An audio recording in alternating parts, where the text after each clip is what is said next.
ખાણ ખનીજ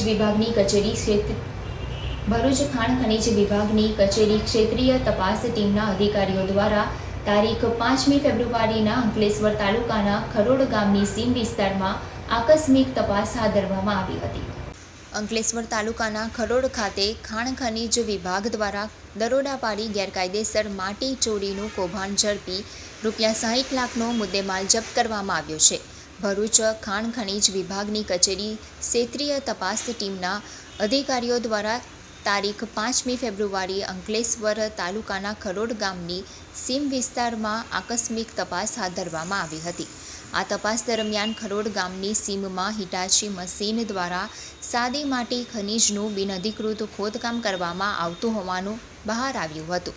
તેમજ ટ્રકમાં સાદી માટી ખનીજ ભરીને બિનઅધિકૃત રીતે વહન કરવામાં આવતું હતું. 60 લાખનો મુદ્દેમાલ જપ્ત કરી પાનોલી પોલીસ સ્ટેશન ખાતે રાખવામાં આવ્યો હતો. વધુ